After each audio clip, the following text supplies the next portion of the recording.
بسم اللہ الرحمن الرحیم۔ حضرات و خواتین، آپ کے علم میں ہے کہ یہاں القرآن کورسز سینٹر میں القرآن کورسز نیٹ ورک پاکستان کے زیر اہتمام ہر ماہ کے دوسرے اتوار کو فکری و اصلاحی موضوعات پر درس قرآن و حدیث منعقد ہوتا ہے۔ آج کا درس قرآن و حدیث بھی اسی سلسلے کی کڑی ہے، اور آج کا ہمارا موضوع ہے اسلام میں دنیا داری کا تصور۔ ہمارے آج کے مدرس ہیں جناب مولانا ڈاکٹر ذیشان احمد صاحب، جو کہ KSBL یونیورسٹی کے ڈین بھی ہیں اور جامعہ دارالعلوم کورنگی کے فارغ التحصیل بھی ہیں۔ ڈاکٹر صاحب کی خاص بات یہ ہے کہ ڈاکٹر صاحب نہ صرف دینی علوم پر جو ہے ید طولہ رکھتے ہیں، بلکہ دنیاوی علوم جو ہے ان پر بھی ان کی مہارت ہے۔ آج کے موضوع کے حوالے سے ڈاکٹر صاحب جن پوائنٹس کو کنسنٹریٹ کریں گے وہ کچھ اس طریقے سے ہیں۔ نمبر 1، دنیا و دنیا داری کا اسلامی نظریہ۔ نمبر 2، دنیا داری کے مفہوم کے حوالے سے عمومی غلط فہمیاں۔ نمبر 3، کیا دنیا داری اور دینداری ایک دوسرے کی ضد ہیں؟ نمبر 4، کیا دینداری صرف عبادت کا نام ہے؟ نمبر 5، کیا کسب حلال و دیگر روزمرہ کے معاشرتی، معاشی اور سیاسی امور میں مشغولیت دنیا داری ہے؟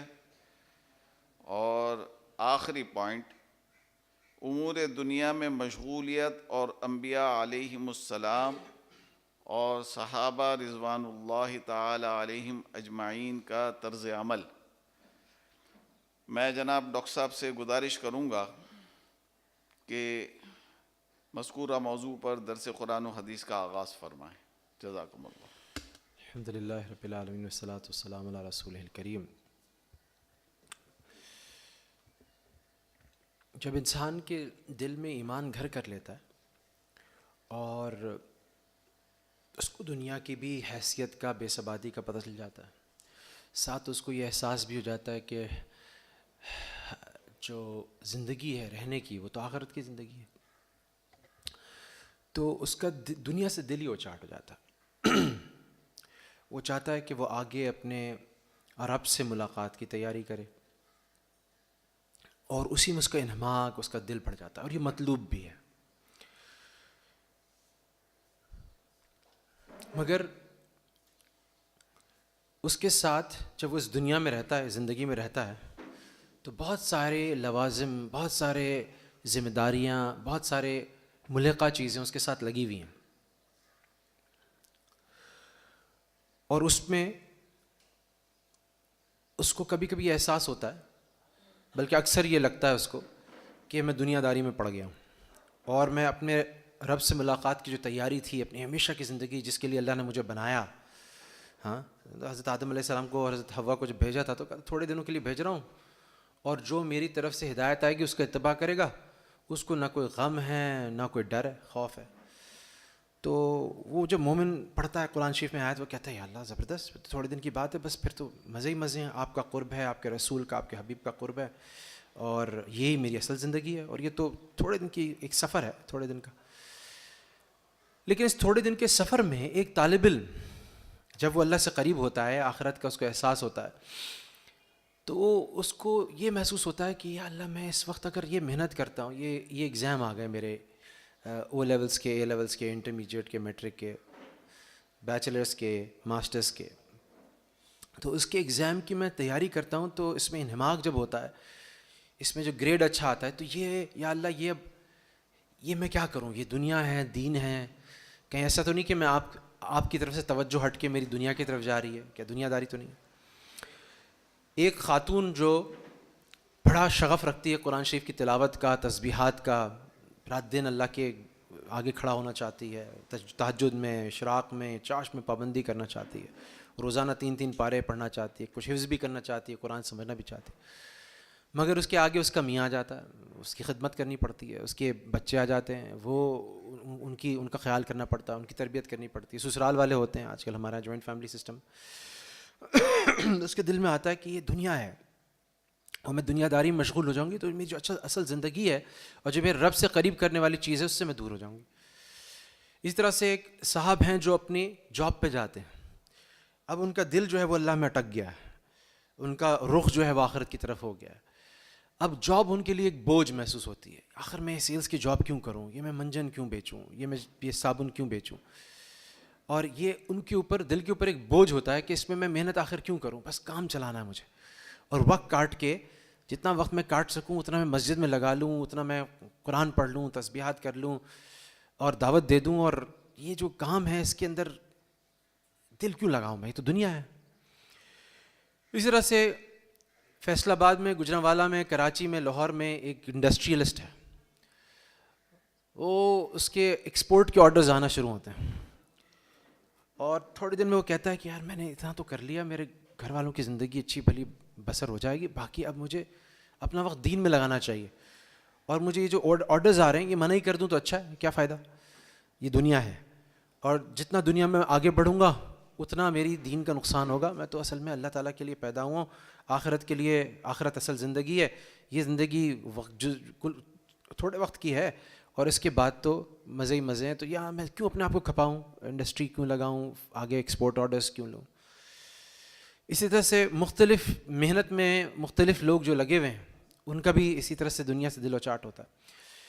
تو یہاں پر دیکھنے کی بات یہ ہے کہ ہمارا دین جو کہ مکمل ضابطہ حیات ہے، کمپلیٹ کوڈ آف لائف ہے، اس کے اندر ہماری انفرادی فلاح، اجتماعی فلاح، ہماری 1400 سال پہلے کے جو مسلمان تھے ان کی کامیابی، ان کی فلاح، اور 1400 سال بعد کے جو مسلمان ہیں وہ جن چیلنجز سے گزریں گے، ان کے سامنے کیا چیزیں پیش ہیں، ان کی فلاح.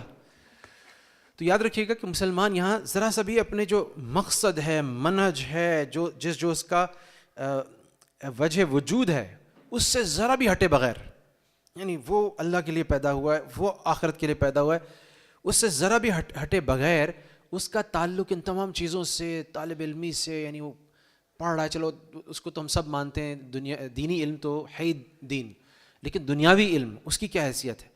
ایک خاتون کی ڈومیسٹک جو ایک لائف ہے جس میں وہ گھر کے کام کاج کر رہی ہے وہ کیا ہے.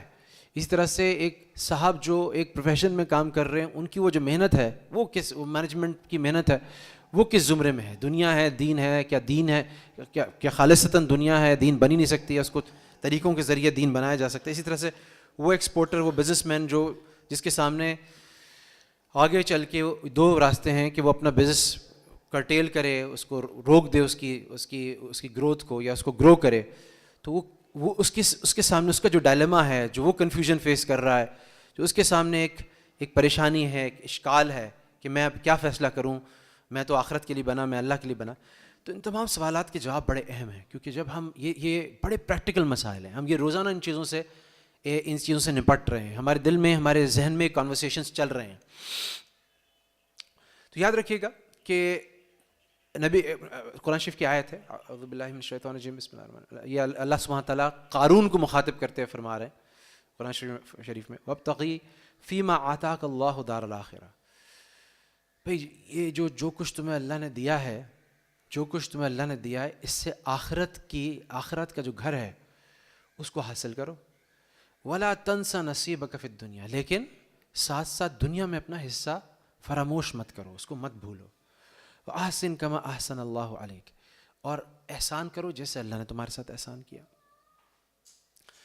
تو ہمارا دین جو ہے نا وہ اس کے اندر گہرائی بھی ہے، اس کے اندر توازن بھی ہے، اس کے اندر ایسا زبردست اعتدال ہے کہ نہ صرف ہمارے انفرادی بلکہ اجتماعی بھی تمام مسائل اس کے ذریعے سے حل ہوتے ہیں.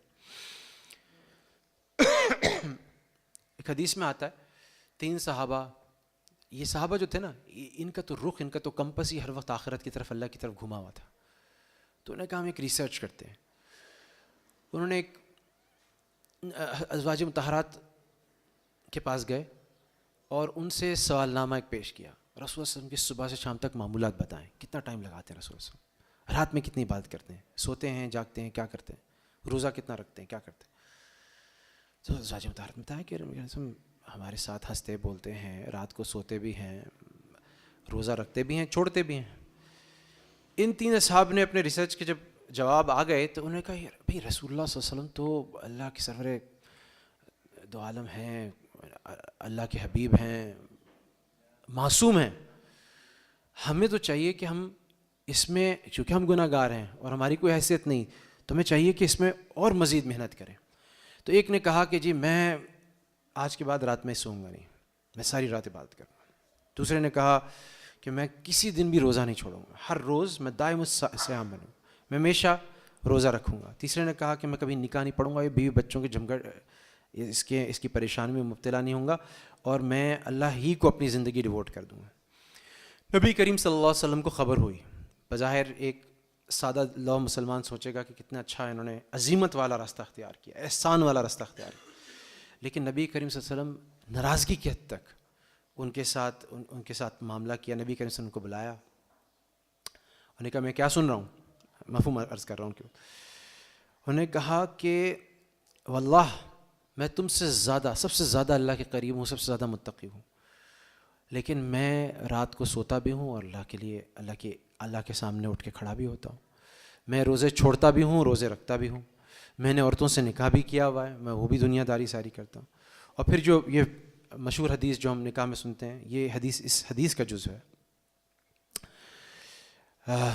من رغب عن سنتی فلیس منی، جس نے میری سنت سے اعراض کیا، اس کے خلاف گیا، تو وہ ہم میں سے نہیں ہے.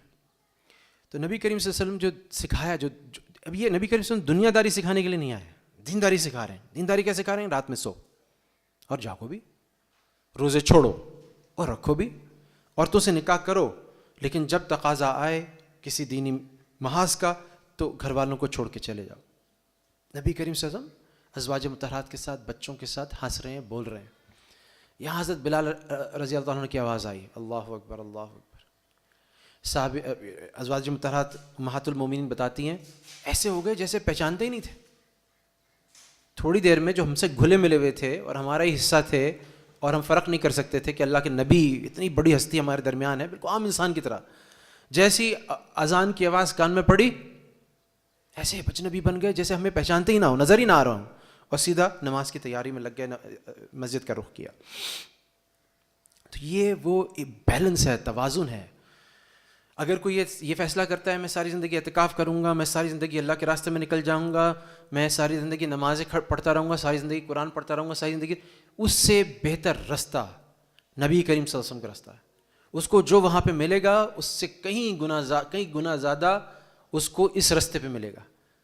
ہاں ایک چیز ہے، اور وہ چیز یہ ہے کہ اس کا جس بھی دنیا کے کام میں وہ لگا ہوگا، جس بھی دنیا کے کام میں لگا ہوگا، اس میں اللہ کا استحضار اس کو ہوگا، اس کا دل اللہ کے ساتھ ملوث ہوگا، اس کا دل اللہ کے ساتھ مشغول ہوگا، اور اس میں وہ اللہ کے حکم نہیں توڑ رہا ہوگا، وہ اللہ کے حکموں کو پامال نہیں کر رہا ہوگا، اللہ کے حکموں کی حفاظت کر رہا ہوگا. ایک بڑا مجھے نقطہ ہمارے بڑے بتاتے تھے، مفتی تقی اسماعیل صاحب اپنے والد صاحب سے نقل کرتے تھے، اور مجھے بڑا اس میں ایک بڑی زبردست انسائٹ ملی اسی دین و دنیا کے بیلنس کے بارے میں. دنیا داری کیا ہے، دینداری کیا ہے. عبداللہ بن مبارک رحمہ اللہ کو کون نہیں جانتا، بڑے محدث تھے اور بڑے ان کے قصے ہیں. ایک جو چھوٹا سا قصہ، ہارون رشید اپنی اہلیہ کے ساتھ چھت پہ چڑھا ہوا تھا، دیکھ رہا تھا، شام کا وقت تھا، تو بڑے زور کی لوگوں کی آواز آئی. وہ لگا اس نے کیا کسی نے حملہ کر دیا ہے، کوئی فوج آ گئی جس نے حملہ کیا، کیا کیا. تو پتہ کرنے پہ پتہ چلا کہ عبداللہ بن مبارک رضی اللہ عنہ کی مجلس حدیث تھی، اور اس مجلس حدیث میں حضرت عبداللہ بن مبارک کو ایک چھینک آتی ہے، اور چھینک آتی ہے تو وہ الحمدللہ کہتے ہیں، اور سارا مجمع ایک زبان ہو کے رحمک اللہ کہتا. تو ان کی اہلیہ نے، ہارون رشید کی اہلیہ نے ان کو کونی ماری، ان کو کہا یہ آدمی ہے خلیفہ، یہ دلوں پہ راج کرتا ہے لوگوں کے، تم کہاں سے خلیفہ ہو گئے. تو ایسے شخص کو جس کو اللہ نے ایسا مقام دیا، ان کا انتقال ہوتا ہے، اور انتقال کے بعد ایک صاحب ان کو اپنے خواب میں دیکھتے ہیں اور ان سے پوچھتے ہیں یا عبداللہ کیا معاملہ ہوا آپ کا. تو عبداللہ کہتے ہیں اللہ تعالیٰ کا بڑا کرم ہوا، اللہ نے بخش دیا. اللہ نے بخش دیا, اللہ نے مغفرت کر دی. یہ بڑے بڑے لوگوں کی جو بات ہے نا, بڑی بڑی سے بڑی چیز جو بولتے ہیں, یہ نہیں کہتے اتنی جنت کی حوریں مل گئی, اتنا بڑا درجہ مل گیا, وہ کہتے ہیں اللہ نے بخش دیا, بہت بڑا کرم ہو گیا. تو کہنے لگے کہ لیکن ویسا نہیں ہوا معاملہ میرے ساتھ جیسے میرے پڑوسی لوہار کا ہوا. میں نے کہا کہ وہ کیا اس کے ساتھ کیا معاملہ ہوا؟ اس کو تو اللہ نے جو دیا زبردست, اور زبردست دیا, بہت درجات دیے. تو یہ صاحب صبح اٹھے تو وہ پہنچ گئے. ان حضرات کی تو کوشش ہی ہوتی تھی, ان کے ذہن تجسس بھی اسی بارے میں ہوتا تھا, کیوریاسٹی بھی اسی چیز کے لیے ہوتی تھی. تو ان کی جو اہلیہ تھیں ان سے پوچھا کہ اماں یہ بتاؤ کہ تمہارا جو شوہر تھا یہ کیسے اتنا بڑا, یہ کیا اس کا عمل ایسا تھا؟ انہوں نے کہا وہ تو اتنا بڑا ولی تو تھا نہیں, کوئی محدث بھی نہیں تھا, وہ پڑوسی تھا عبداللہ بن مبارک کا. اور جب وہ یہ دیکھتا تھا کہ عبداللہ بن مبارک رات کو کھڑے ہوئے اپنی چھت پہ تہجد پڑھ رہے ہیں, رو رہے ہیں, اور کروٹ لے کے جب اس کی آنکھ کھلتی تو کیا اللہ کاش میں تو سارا دن لگا رہتا ہوں یا اللہ میں تو رات میں میری ہمت ہی نہیں ہوتی, لیکن اگر مجھے موقع ہوتا تو میں عبداللہ بن مبارک کی طرح اٹھ کے آپ کے بھی ایسی آگے گریا وزاری کرتا. بس یہ کرتے تھے اور پھر سو جاتے تھے. ہاں دوسری چیز یہ تھی کہ وہ جب لوہار جب کام کر رہے ہوتے تھے, جب حی علی الصلاۃ آتا تھا اذان کے اندر, تو اس کے بعد اگر ان کا ہتھوڑا یوں کر کے ہوتا تھا تو پیچھے گراتے تھے, آگے نہیں مارتے تھے. تو انہوں نے کہا یہ عجیب بات ہے. تو اس سے جو زبردست ایک انسائٹ ملی کہ اللہ تعالیٰ نے اس شخص کو ایک ذمہ دیا. وہ ایک عام مسلمان کی نگاہ سے وہ دنیا داری مبتلا, اس نے زندگی اپنی علم کے لیے عبداللہ بن مبارک رحمہ اللہ کی طرف فارغ نہیں کی. اس نے حدیث نہ پڑھی نہ پڑھائی, نہ اس طرح کا اولیاء میں اس کا نام شمار ہوتا. ہم اس کو حداد کے طور پہ, لوہار کے طور پہ تو جانتے, اس کا نام کسی کو نہیں پتا. عبداللہ بن مبارک کی نسبت سے ہی اس کو جانتے ہیں کہ ان کا پڑوسی تھا. اس کو حضرت عبداللہ بن مبارک خواب میں کہہ رہے ہیں. تو اس سے جو اصول آ رہا ہے وہ یہ آ رہا ہے کہ اگر میں اپنے فرائض پہ عمل کر رہا ہوں, میں اپنے والدہ بیمار ہیں, ایک اور اس سے واقعہ آئے گا آگے چل کے, والد صاحب کو ضرورت ہے, بچوں کی تربیت کی ضرورت ہے, خاتون کے لیے یہاں تک کہ کسی حد تک ان کے یہ احسان کے درجے میں ہی ہے, لیکن سسرال والوں کو ضرورت ہے, اور پڑوسیوں کو ضرورت ہے, اس کی خدمت میں ہم لگے ہوئے جس کی وجہ سے, یا ہم کما رہے ہیں, کمائی میں لگے ہوئے جس کی وجہ سے ہمیں اتنا عبادت کا وقت نہیں مل رہا, اس درجے حصہ نہیں مل رہا جس درجے دوسرے حضرات کو ملتا ہے جو اس کے لیے وقف ہے. اس کے اندر اگر ہم نے یہ نیت کر لی, شوق ہو گیا, ہمارے دل میں یہ رشق غبطہ آ گیا کہ ہم ان کی طرح ہو جاتے ہیں کہ ہم اس طرح سے عبادت کرتے. نمبر 1. نمبر 2, جہاں پر ہم کر سکتے ہیں اور جہاں پر فرائض اور واجبات آ جاتے ہیں وہاں پر ہم نے اللہ تعالیٰ کو کوئی کمی کوتاہی نہیں دکھائی. جیسے اذان کا وقت ہوا, جیسے نماز کا وقت ہوا, ہم نے تکبیر اولیٰ کے ساتھ شرکت کی. باقی ہم نوافل میں, تسبیحات میں, قرآن کی تلاوت میں بہت آگے نہیں بڑھے, کیونکہ ہماری دوسری ذمہ داریاں ہیں, بہت ساری مختلف نوعیت کی ذمہ داریاں ہو سکتی ہیں. تو لیکن ہمارا شوق بھی تھا, اور جتنا وقت ضروری تھا فرائض و واجبات سنت موقعہ اس کے اندر ہم نے کوئی کمی نہیں کی. تو پھر اللہ سبحانہ تعالیٰ ہمیں ان کے برابر کر دے گا جو لوگ وہ کام کر رہے تھے, جو لوگ وہ کام کی ہماری نیت بھی تھا, شوق بھی تھا, طلب بھی تھی, اور ہم نے جب پریکٹیکلی آیا, جب جتنا وقت ہمیں ملا, جیسے وقت ملا ہم نے اس کو کر کے دکھایا. ہم سارے سنتے ہیں واقعہ, بچپن سے سنتے ہیں. حضرت عمر رضی اللہ عنہ خلیفہ وقت ہیں, ایک بندہ جو صحابی بھی نہیں ہے وہ ان کے پاس آتا ہے ملنے کے لیے. وہ کہتے ہیں مجھے رسول اللہ صلی اللہ علیہ وسلم نے کہا تھا کہ تم سے اپنے لیے دعا کراؤں مغفرت کی. میرے بھائی صحابی, امت کا اجماع ہے کہ جو صحابی ہیں وہ ان کے درجے پہ کوئی ولی بات کا نہیں پہنچ سکتا, اور ان میں سے بھی عشرہ مبشرہ افضل, ان میں سے بھی خلفائے راشدین افضل, ان میں سے بھی شیخین یعنی حضرت ابوبکر حضرت عمر افضل. اس میں جو سیکنڈ رینک کا آپ کی امت کا آدمی شخص ہے, جو ہستی ہے, وہ دعا کرا رہے ہیں ایک نان صحابی سے جو صحابی بھی نہیں ہے. یہ کون ہے بھائی؟ یہ تو اویس قرنی ہے. اویس قرنی وہ ہستی ہیں جنہوں نے نبی کریم صلی اللہ علیہ وسلم سے یہ مسئلہ پوچھا, میری والدہ بیمار ہے, دل چاہتا ہے کہ کسی طرح سے اڑ کے آپ کے پاس پہنچ جاؤں اور آپ کی زیارت کر لوں آپ کی زندگی میں. قرنی کا مطلب نبی کریم سے جس قرن میں تھے, جس زمانے میں تھے, اس زمانے میں یہ بھی تھے. لیکن نبی کریم صلی اللہ علیہ وسلم نے کو فرمایا کہ نہیں, تم اپنی والدہ کے پاس رہو. نبی کریم صلی اللہ علیہ وسلم وہ سب سے برگزیدہ ترین ہستی موجود ہیں. آپ سوچیں کہ میں اور آپ کتنے تڑپتے ہیں کہ خواب میں ایک زیارت ہو جائے اللہ کے رسول کی. آپ سوچیں کہ نبی کریم صلی اللہ علیہ وسلم موجود ہیں اور 3 دن کا سفر ہے, پہنچ جائیں گے ہم وہاں پہ, اور ہم ساری زندگی روتے ہیں اس کو دعا کر کے اور وہ کر کے, لیکن ہمیں وہیں سے حکم ہے کہ ہم وہاں نہ جائیں. اگر اپنا شوق پورا کرنا ہوتا, اگر وہ دینداری کا ایک روایتی ایک تصور ہوتا تو یہ شاید سوال بھی نہ کرتے, اپنی ماں کو چھوڑ کے پہنچ جاتے. لیکن سوال بھی کیا, پیچھے سوال کے جواب میں ماں کے پاس رکے بھی, اور اللہ نے ان کو ایسے درجہ عطا فرمایا کہ خلیفہ وقت حضرت فاروق اعظم جیسا شخص ان سے اپنے لیے دعا کروا رہا ہے. تو نبی کریم صلی اللہ علیہ وسلم نے یہ جو بات ہمارے حضرات کہتے ہیں کہ یہ جو دین ہے جس کو ہم دنیا میں رہتے ہوئے ایک شخص نظر آئے گا کہ بہت دنیا دار شخص ہے, لیکن وہ تسلیم و رضا کے پیرائے میں, اس کے پیرامیٹرز پہ, اس کے معیارات پہ پورا اتر رہا ہے. وہ اپنا کام کر رہا ہے, وہ بزرگوں سے مشورہ کر رہا ہے. بزرگ اس کو کہتے ہیں کہ اپنی انڈسٹری لگاؤ, اس میں روزگار پرووائڈ کرو, اس میں اپنی ایکسپورٹس بڑھاؤ, اور اپنے جو وقت فارغ ملتا ہے اس کو اپنی نمازوں میں کمی نہ کرو, یہ چند تسبیحات کر لو, بس یہ اتنا پارا پڑھ لو, اور اس کے بعد جو ہے اپنا یہ کام کرتے رہو, اور ساتھ ساتھ تھوڑا بہت جو وقت ملتا ہے اس میں دعوت کا کام کر لو.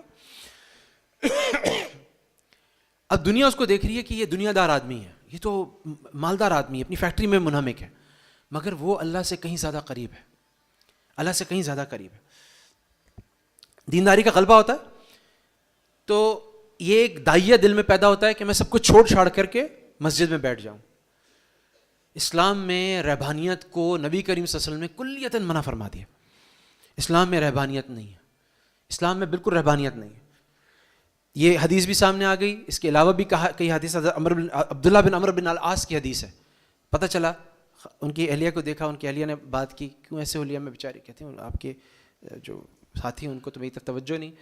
تو نبی کریم صلی اللہ علیہ وسلم نے ان کو کیا فرمایا, ان کو بلایا, ان کو ڈانٹا, ان کو کہا فَإِنَّ لِنَفْسِكَ عَلَيْكَ حَقًّا فَإِنَّ لِزَوْجِكَ عَلَيْكَ حَقًّا, تمہارے نفس کا بھی تمہارے اوپر حق ہے, تمہاری بیوی کا بھی, گھر والوں کو بھی تمہارے اوپر حق ہے. اور ان کو کیا فرمایا کہ ان کو کہا کہ یہ دین ہے ہی نہیں ہے. جس نے سب سے بہترین طور پہ, جو خود شارع کا لفظ استعمال کرتے ہو, شارع کا مطلب وہ شخص جو رستہ دکھانے والا ہے, جسے ہم شارع فیصل کہتے ہیں نا, تو شارع کا مطلب وہ شخص جو رستہ دکھانے والا ہے کہ اس شارع پہ چلو. وہ یہ کہہ رہا ہے کہ اپنی عبادت کو کم کرو, اپنی بیوی پہ توجہ دو, اپنے نفس پہ توجہ دو, اپنا خیال کرو. اور اس خیال میں پھر علماء نے لکھا ہے کہ اس وقت اگر آپ کو پتہ چل گیا نا, ان وجوہات کی وجہ سے شوگر ہوتی ہے, ان وجوہات کی وجہ سے بلڈ پریشر ہوتا ہے. اب یہ دین کا تقاضا ہے کہ صبح میں جو آپ اشراق تک بیٹھ کے قرآن شریف مسجد میں پڑھتے تھے, اگر آپ کے پاس کوئی اور ٹائم نہیں ہے تو اس وقت آپ واک کریں اور آپ ساتھ ساتھ اذکار کریں.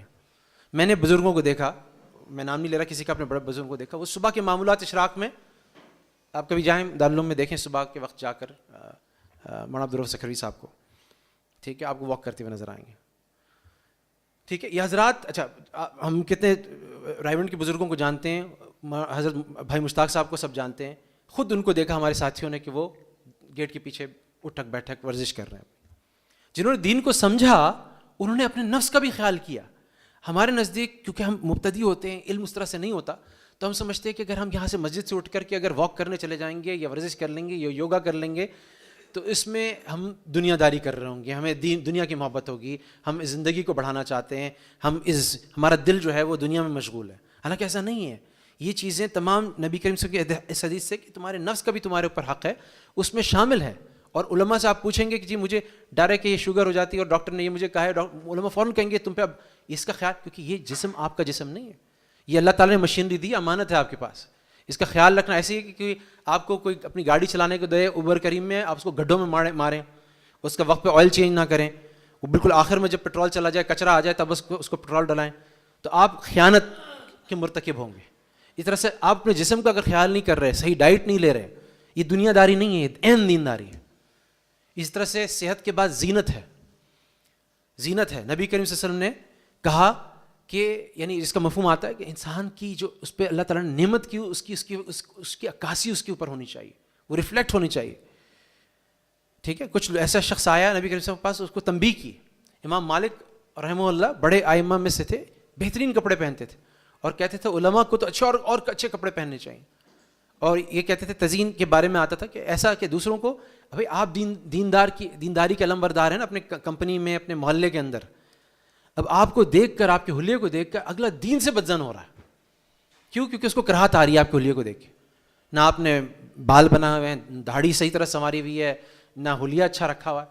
تو یہ وہ ساری چیزیں ہیں جس کو ایک حکیم, ایک مصلحتوں کو سمجھنے والا, ایک دین پہ گہری نظر رکھنے والا ایک عالم آپ کو بتا سکتا ہے کہ دیکھیں یہ صحت کا بھی خیال رکھنا ہے, یہ دنیا داری نہیں ہے, عین دینداری ہے, یہ عین دینداری ہے. اسی طرح سے بیوی بچوں کے ساتھ خیارکم خیارکم لنسائکم، یہ حدیث نبی کریم صلی اللہ علیہ وسلم نے اس وقت فرمائی تم میں سے بہترین وہ ہے جو اپنی عورتوں کے ساتھ بہت اچھا ہے. یہ اس وقت فرمائی جو عورتوں کو انسان ہی نہیں سمجھا جاتا تھا، ان کو جانوروں کی جیسے سلوک ہوتا تھا. اس سوسائٹی کی بات میں نہیں کر رہا ہوں، اس کے آس پاس جتنی سوسائٹی سے بیزنٹائن امپائر، بازنطینی سلطنت لے لیں، پرشین امپائر لے لیں، ہر جگہ عورت کے ساتھ ایسے ہی سلوک تھا. اس وقت نبی کریم صلی اللہ علیہ وسلم یہ سب فرما کے گئے. حضرت عائشہ رضی اللہ تعالیٰ کے ساتھ دوڑ لگا رہے ہیں، حبشیوں کا تماشا دکھا رہے ہیں. گھوڑیاں رکھی ہوئی ہیں، اس میں بیچ میں ایک گھوڑا ہے، اس کے پر ہے. اللہ کی بزرگ یعنی بزرگ ترین ہستی، اللہ کے سب سے مقبول بندہ تبوک سے خیبر سے واپس آ رہا ہے. وہ اپنی اہلیہ کو دیکھتا ہے، وہ دیکھنے کھیل رہے ہیں. اب ایسے موقع پہ بھی وہ اس سے مزاح کر رہے ہیں، کہہ رہے ہیں یہ عائشہ یہ کیا ہے بیچ میں، کیا ہے فرس ہے، لہو جناحان، اس کے پر ہیں. یہ پر کہاں سے آ گئے فرس کے؟ تو عائشہ جواب دیتی ہے آپ نے سنا نہیں سلیمان علیہ السلام کے گھوڑے کے پر تھے؟ تو نبی کریم صلی اللہ علیہ وسلم ہنستے ہیں اس بات پہ، ان کے دانت باہر آ جاتے ہیں. تو بیوی بچوں کے ساتھ بیٹھے ہوئے ہیں، بچوں کے ساتھ دل لگا رہے ہیں، بچے ان کے ساتھ قریب آ رہے ہیں، ان کے ساتھ ہنسی مذاق چل رہا ہے. تمہارا وہ پرندہ کہاں چلا گیا؟ فلاں صحابی کو پوچھتے ہیں. کسی سے اور کسی طرح سے مزاح کر رہے ہیں. حضرت علی سے کہہ رہے ہیں ساری گٹھلیاں حضرت علی کی طرف کر دیں، اور ان سے فرما رہے ہیں کہ علی سارا تم نے کھا لیا کھجور، سارا کچھ اپنی طرف تو رہا نہیں. اب یہ ایک مزاح کا ایک درجہ ہے. حضرت علی آگے سے، اب دیکھیں اللہ کے رسول ہیں، اتنے برگزیدہ ہیں، لیکن حضرت علی کو بھی ایسی جرت ہے مزاح کرنے کی، کیونکہ ایک آپس میں تعلق ہے، مزاح کا تعلق ایک تعلق ہے، اعتبار ایک اخلاق ہے. ویسے حضرت علی فرماتے ہیں کہ حضرت علی کی وٹ، حضرت علی کی کیا کہتے ہیں اس کو، ذہانت، ذکاوت.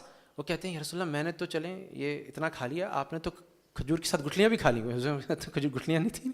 تو یہ آپس میں ایک تعلق ہے، ایک دل گھیر لینا اگلے کا.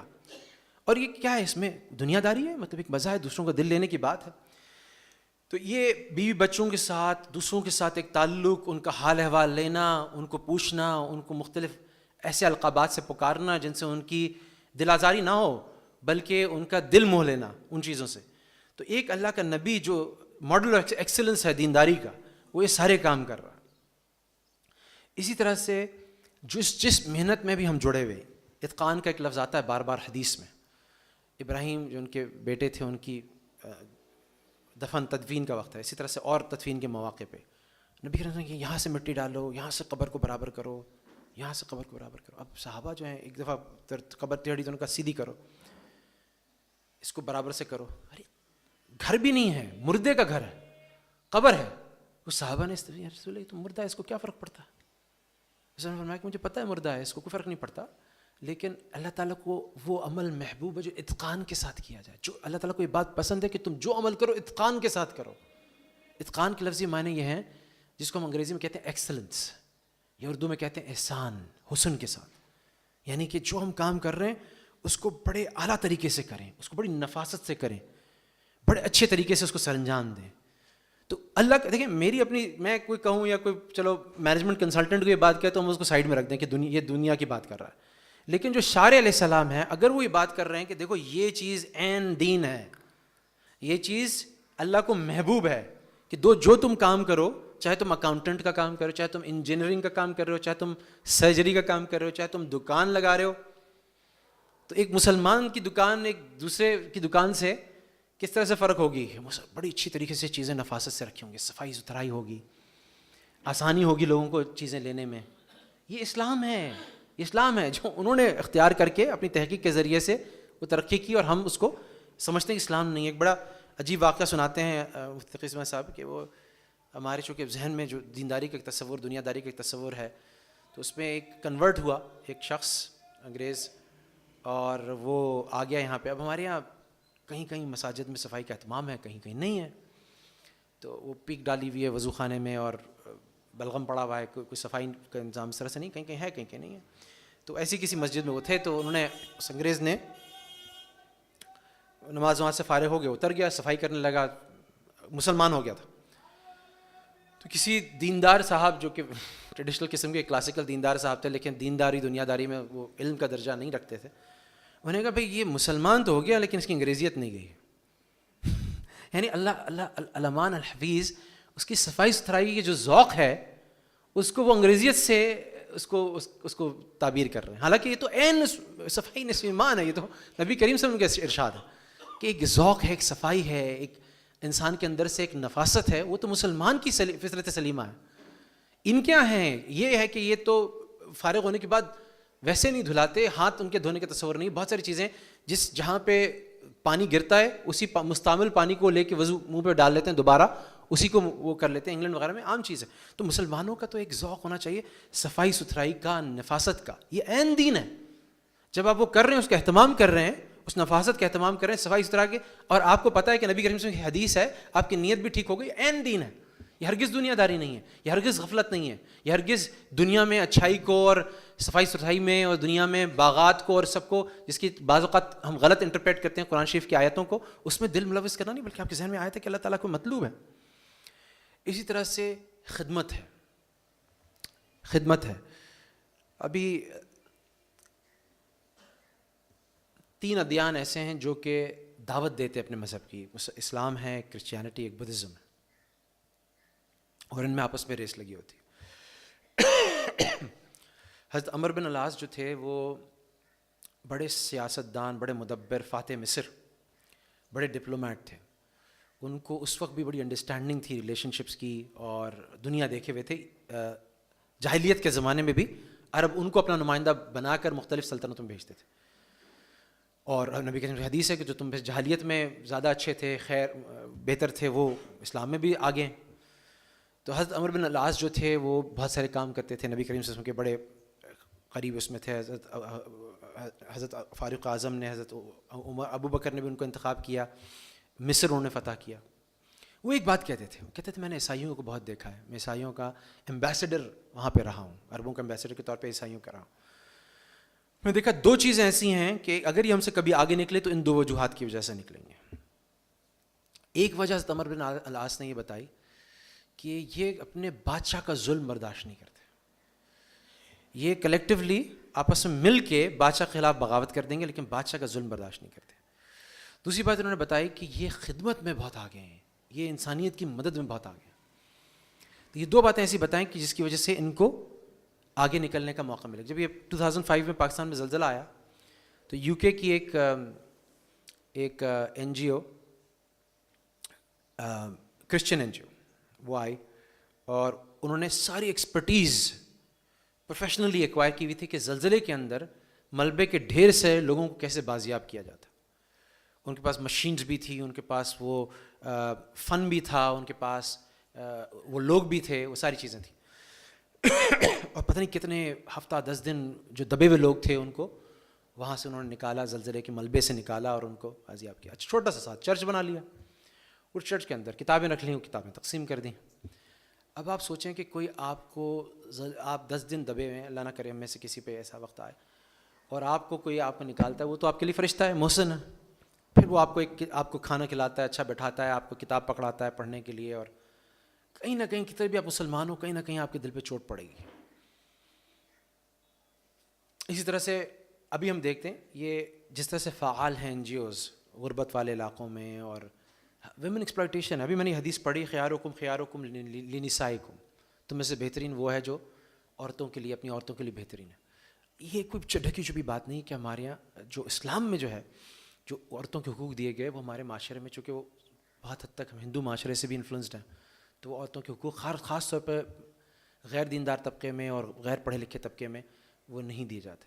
مگر یہ کیوں ہے کہ ہر وقت اس میں کوئی این جی او، ویسٹرن این جی او اپنے ایجنڈا کے ساتھ وہ ان کو اپروچ کر رہی، وہ ان کی مدد کر رہی ہے.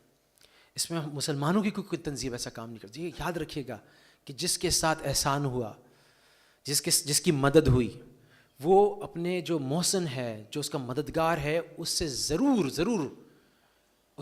وہ اثر لے گا، اس سے انفلوئنس ہوگا.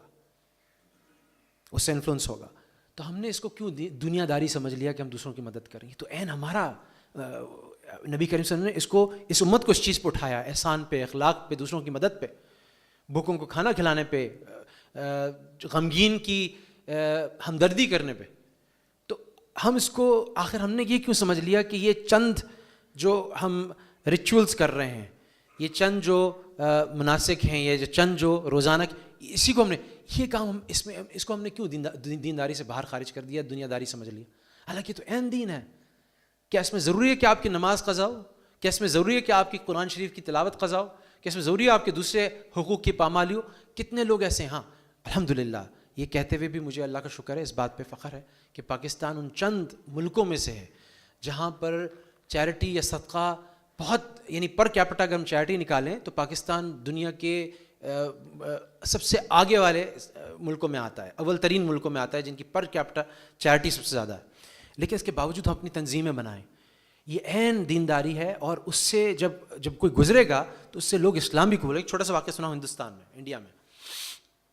ایک ہندو ڈاکٹر تھا. ایک چونکہ زندگی کا کوئی مفہوم نہیں ہے، مقصد نہیں ہے انسان کے اندر، اللہ سبحانہ تعالیٰ نے ایسے بنایا ہوا ہے کہ بدترین کافر بھی ہوتا ہے اس کو خلا محسوس ہوتا ہے جب اس کے دل میں ذہن میں سوال گونجتا ہے، دل میں سوال گونجتا ہے کہ میرا مقصد کیا ہے، میں کس لیے آیا ہوں، میرا وجود کس کے لیے ہے. تو جب سوال گونجتا ہے، یہ عجیب بات ہے کہ آپ کو حیران ہوں گے سن کے کہ یہ سوال McDonald, Coca Cola, Pepsi Cola, Toyota, ان سب کو یہ مسئلہ پیش آ رہا ہے کہ وہ کہتے ہیں جی ہم عید رات دن جو محنت کرتے ہیں کس کے لیے کر رہے ہیں. تو پھر وہ اپنا ایک ویژن اسٹیٹمنٹ، ایک اسٹیٹمنٹ آف پرپز بناتے ہیں. ڈزنی کا اسٹیٹمنٹ آف پرپز، ڈزنی کا جو کارٹون بناتا ہے یہ مکی ماؤس وغیرہ، گوفی وغیرہ، ڈونلڈ ڈک، اس کا مقصد یہ نہیں کہ لوگوں سے انٹرٹینمنٹ کے ذریعے پیسے بنانے کا. انہوں نے مقصد اپنا یہ نہیں رکھا، انہوں نے مقصد ایسا رکھا جس سے انسان کا دل ذرا سا مطمئن ہوتا ہے. اور مقصد یہ رکھا ٹو میک ادرز ہیپی، لوگوں کو خوش کرنا. تو اس سے بہت سارے لوگوں کو کچھ زندگی کا مفہوم مل جاتا ہے. اسلام میں تو ہے کہ لوگوں کو خوش کرنا جو ہے وہ بہت بڑی نیکی ہے. تو اس سے کہیں ریلیٹ کرنا پڑا ان کو. تو اس شخص کو، یہ ہندو ڈاکٹر کو، اپنی زندگی کا مقصد سمجھ نہیں آیا، بڑا فرسٹریٹ ہوا. تو اس نے وہ کیا کہ وہ فلاں جگہ ہے وہاں سے لوگ چھلانگ لگا کے برج سے خودکشی کر لیتے ہیں. تو وہاں پہنچ گیا. چھلانگ لگانے سے پہلے اس کی نظر پڑی ایک پلر پہ، وہاں پہ ایک پوسٹر لگا ہوا تھا کہ if you have decided to jump just give us one chance. اگر آپ نے فیصلہ کر ہی لیا کہ اپنی زندگی کود کر ختم کر لیں گے، ہمیں صرف ایک چانس دے دیں، اس نمبر پہ کال کر لیں. تو نے کہا چلو جان ختم کرنی ہے، آخری کام کر لیتے ہیں، اس نمبر پہ کال کر کے بھی دیکھ لیتے ہیں. وہ کال کیا تو وہ مسلمانوں کی ایک جماعت تھی جس نے وہ ایک بڑا سوچ سمجھ کے، اس گہرائی سے دینداری کو سمجھ کے انہوں نے اقدام اٹھایا تھا. وہ ان کے ساتھ بیٹھے کاؤنسلنگ سیشن میں. تو انہوں نے ان کو تعارف کرایا کہ دیکھو یہ اللہ کی زندگی ایک بنانے والا ہے، اور اس کے بعد یہ چھوٹی سی زندگی ہے، اس لیے آپ کو دی ہے کہ آپ اس کو راضی کر لیں اور خلق خدا کی خدمت کر لیں. اس کے بعد آپ اس دنیا سے آپ خود بلا لیں کہ یہ آپ کی جان ہے نہیں جس کو آپ خود لے سکیں. وہ ڈاکٹر جو ہے وہ مسلمان ہو گیا. تو یہ بھی طریقہ ہے مسلمان ہونے کا. کتنے لوگ ماشاءاللہ ایسا کام کر رہے ہیں ویسٹ میں جانتا ہوں، میں امریکہ میں رہا ہوا ہوں. وہ وہاں جا کر کے جیلز میں ایک چیپلن کا کانسیپٹ ہوتا ہے جو کہ ایک ان کی کرسچنس کا ہوتا ہے، ایک امام جو وہاں جا کے ان سے بات کرتا ہے، ان کی کریکشن کے لیے کام کرتا ہے. جو جیل میں لوگ ہوتے ہیں ظاہر انہوں نے کوئی کرائم کیا ہوتا ہے تبھی وہاں ہوتے ہیں. اس طرح سے مسلمانوں کا چیپلن ہوتا ہے جو کہ وہاں پہ بات کرتا ہے. تو مسلمان کتنی جماعتیں اور کتنے حضرات ایسے اہتمام کرتے تھے. اب یہ سوچ کی بات ہے کہ میں کیا کر سکتا ہوں دینداری میں آگے. لگے گا بظاہر کہ یار کیا میرا تعلق ہے، میں مسجد میں بیٹھ کے اس وقت، اور اس سے دیکھیں قطع نظر نہیں کہ یہ وہ لوگ نہیں ہیں کہ جو مسجد میں نہیں بیٹھتے، یہ مسجد میں بیٹھ رہے ہیں، قرآن بھی پڑھ رہے ہیں، تسبیحات بھی کر رہے ہیں، لیکن اس کے باوجود ان چیزوں کو انہوں نے ترجیح دی ہوئی ہے. تو کتنے لڑکے، کتنے لوگ جو ہیں وہ اپنے گناہوں سے توبہ طائب ہو کر، کتنی آپ جائیں گے نیٹ پہ آپ کو کہانیاں مل جائیں گی کہ وہ جیل میں گیا، اس کے بعد وہ ایک پکا مسلمان بن کے باہر نکلا. تو یہ چیزیں بھی ہمیں سارے اپنے سامنے رکھنی ہے، ان کو سوچنا ہے کہ کس طرح سے ہم اس طرح سے دینداری کو، اور اس کا بڑا آسان ہے کہ ہم بڑے جو ہیں ان سے مشورہ کریں. بہت دفعہ میں خود علم کے سفر سے گزرا، لیکن مجھے اس وقت تک میرے بڑوں نے کبھی یہ نہیں کہا کہ عالم بنو جب تک کہ مجھے اس کی ضرورت پڑھنے میں نہیں پڑی. انہوں نے کہا میاں جو کام جو اللہ نے دیا اس کو کرو. اگر تم بھی سارے لوگ اپنے شعبے چھوڑ کے، اگر وہ urologist, nephrologist, civil engineer, nuclear scientist, وہ سارے کے سارے اپنا فن چھوڑ کے اور وہاں پہ اتقان پیدا کرنے کے بجائے پاکستان میں بہترین سرجری کرنے کے لوگ موجود نہ ہوں، پاکستان کے پاس نیوکلیئر ڈیٹرنٹ موجود نہ ہو، پاکستان کے پاس صحیح بلڈنگز نہ بنیں، وہ ساری چیزیں چھوڑ کے سارے لوگ آ جائیں گے، تو پھر یہ تو مقصود ہی نہیں ہے. کیا سارے صحابہ عالم تھے؟ کہ سارے صحابہ حافظ تھے؟ کیا ان کے درجات میں کمی ہوئی؟ جس کا جو رجحان ہوتا تھا، جس طرف طلب ہوتی تھی، جس طرف اللہ سبحانہ تعالیٰ اس کو قبول کرتے تھے، حضرت خالد بن ولید جو تھے وہ کوئی بہت بڑے ان کے علم کی یا حفظ کی داستانیں تو نہیں ملتی، مگر اسلام پھیلانے میں سیف اللہ کا کیا کردار ہے میں آپ اچھی طرح جانتے ہیں. کتنے اور صحابہ ایسے تھے جو کہ ویسے ان کو جو مفتی صحابہ تھے ان کے پاس جانا پڑتا تھا چھوٹے چھوٹے مسئلے پوچھنے کے لیے، علم کا درجہ وہ نہیں تھا، لیکن مفتی صحابہ جو تھے ان کے پاس جاتے تھے، بار بار جاتے تھے. لیکن اپنا جو بھی کام جو جہاں ان کی تشکیل ہوئی تھی، چاہے وہ جہاد میں ہو، چاہے وہ دکان چلانے میں ہو، چاہے وہ مصر اس کا یمن کا اور شام کا تجارتی قافلے میں جانے میں ہو، وہ اس کام میں اتقان پیدا کر رہے تھے، اس کام کو اچھی طرح کر رہے تھے. ایک میں نے چھوٹی سی ریسرچ کی، وقف ایک چیز کہلاتی ہے، اب یہ تو نام بھی معیوب ہو گیا، لیکن جو فلاحی اسلامی ریاست جس کی بات آج کل ہمارے پرائم منسٹر بھی کر رہے ہیں، اسکینڈینیوین کنٹریز کی طرح، مدینے کی ریاست کی طرح، اس کی بنیاد جو تھی اوقاف پہ تھی. مسلمانوں کی ریاست ہمیشہ سے فلاحی رہی ہے، برٹش کالونیل پیریڈ سے پہلے مسلمانوں کی ریاست ہمیشہ فلاحی رہی ہے. اور مزیدار بات یہ ہے، اس کے اندر راز کی بات یہ ہے کہ وہ فلاحی اسٹیٹ ٹریجری سے نہیں رہی، یعنی بیت المال سے فلاحی نہیں رہی، بلکہ فلاحی رہی اوقاف سے. اور اوقاف کیا ہوتے تھے؟ اوقاف جو بڑے بڑے مالدار لوگ ہوتے تھے، بڑے بڑے مالدار لوگ ہوتے تھے، وہ اپنے بچوں کو کچھ تقسیم کر کے اپنی جائیداد کا ایک بڑا حصہ وہ وقف کر دیتے تھے. اور وہ میرا پورا ایک پیپر میں نے بنایا، اس میں دیکھا الجیریا میں، پھر دیکھا افغانستان میں، پھر دیکھا بلاد الشام میں، یعنی یہ جو بلاد الشام کا مطلب ہوتا ہے آج کل کے ماڈرن سیریا، جارڈن، اسرائیل، لیبنن، یہ سارے چاروں جو کنٹریز ہیں وہ بلاد الشام. آٹومن امپائر میں، عثمانی سلطنت میں، عثمانی خلافت میں کہیں 50%، کہیں 70%، کہیں 80% زمین جو ہے وہ وقف کی ملکیت میں. اور یہ جو اوقاف ہیں انہی کے ذریعے سے مستشفیٰ ہسپتال چل رہے ہیں، انہی اوقاف کے ذریعے سے کسی پیشنٹ کو کوئی، یہ تو انڈس ہاسپٹل ابھی بنا نا، وہاں پہ تصور نہیں تھا کہ مریض اپنے پیسے کوئی دے، ڈاکٹر کی فیس دے، سرجری کے پیسے دے. مدرسہ، کلیہ، جامعہ، اسکول، کالجز، یونیورسٹیز. افغانستان میں ہرات میں ایک بڑا جامعہ تھا، ازہر مصر کا تھا. مختلف اہل ثروت افلوئنٹ لوگوں نے اپنا پیسہ وقف کیا. اس وقف کے پیسے سے تمام اساتذہ کی تنخواہیں مل رہی ہیں، اس وقف کے پیسے سے تمام طلباء کو اسٹائپنڈس مل رہے ہیں، اسی وقف کے پیسے سے وہاں کا کچن، وہاں کی جو باورچی خانہ چل رہا ہے، اس سے سب کے لیے کھانا پک رہا ہے، اسی سے اس کی کتابیں خریدی جا رہی ہیں، اسی سے اس کا باغ اور پھل. اور وہ وقف کس چیز میں تھا؟ وہ وقف بڑے بڑے کھیت تھے، باغات تھے، جن کا جو بھی پروڈکشن آتی تھی وہ بکتی تھی مارکیٹ میں، اس کے پیسے سے یہ سب کچھ چل رہا تھا. فلاحی ریاست تھی، مگر بڑا درجہ بڑا رول ان لوگوں کا تھا جو حضرات، جو خواتین، یہ جو خلیفہ ہارون رشید کی اہلیہ تھی، اس نے اپنے پیسے اس لیے وقف کیے کہ بغداد سے لے کے مکہ تک پکی روڈ بن جائے اور وہاں پہ ہر جگہ سرائے بن جائیں، پانی اور ہر چیز وہاں کے حاجیوں کو کہیں مشکل نہ ہو.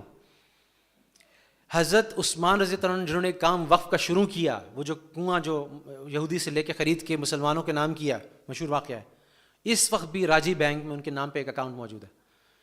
حضرت عثمان کی، اللہ تعالیٰ ان کے قبر کو نور سے بھر دے، ان کی وہاں بھی ان کو ریمیٹنس ابھی بھی جاری ہے، اس وقت آج کے دن بھی ریمیٹنس جاری ہے کہ وہ وقت موجود ہے. تو یہ اوقاف ہوتے تھے جو صدقہ جاریہ ہوتے تھے، جس کی وجہ سے یہ اہل ثروت جو ہوتے تھے اپنا پیسہ اس میں چھوڑتے تھے، اس سے فلاحی ریاست وجود میں آتی تھی. دنیا نہیں تھی حضرت، یہ لوگ دنیا دار نہیں تھے، یہ لوگ دنیا دار نہیں تھے، زبردست مال جمع کیا ہوا تھا اپنے پاس، سپر ٹائکونز تھے یہ. اگر آپ عشرہ مبشرہ کی لسٹ اٹھا لیں، 3-4 ان میں سے سپر ٹائکونز تھے. حضرت عثمان غنی، حضرت عبد الرحمن بن عوف، حضرت زبیر بن عوام. اچھا یہ دونوں مجبوری میں یہاں نہیں پہنچ سکے، ابو بکر رضی اللہ عنہ اور عمر رضی اللہ عنہ، ورنہ کیا کر رہے تھے؟ دونوں کے بارے میں کیا آتا ہے؟ خلافت کے دن کیا کیا؟ کپڑا اٹھایا، بازار کی طرف جا رہے ہیں، خود کماؤں گا.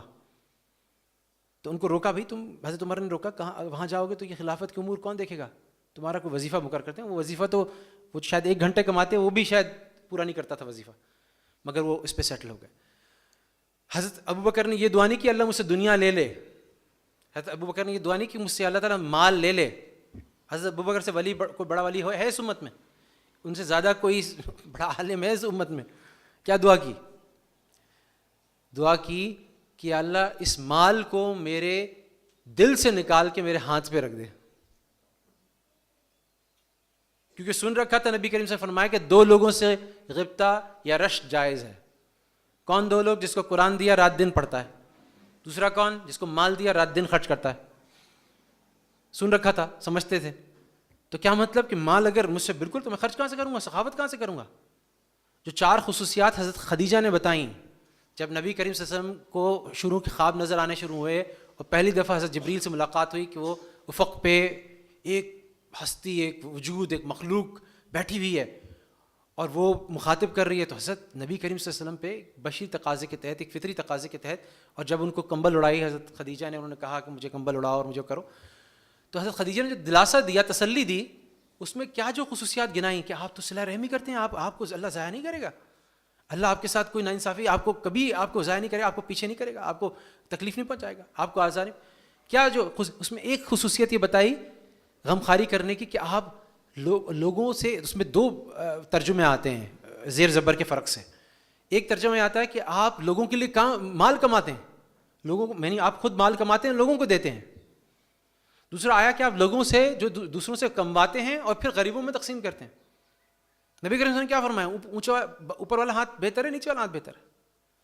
مضبوط مسلمان بہتر ہے, کمزور مسلمان بہتر ہے؟ جو مسلمان اپنی ان چیزوں کو, اپنے کاروبار پہ توجہ دے گا, اپنی محنت پہ توجہ دے گا, اپنی صحت پہ توجہ دے گا, وہی مضبوط ہوگا نا. اور نیت اس کے دل میں, ہاں یہ بات البتہ ہے کہ حضرت ابو بکر نے کہا یا اللہ میرے دل سے نکال دے اس کو. اگر دل وہاں رکھ گیا تب پھر وہ دنیا بن گیا. اگر دل وہاں ملوث ہو گیا, اس چیز میں اس کی محبت آ گئی, اس کی طرف لپک آنے لگی, تو پھر وہ دنیا بن گئی.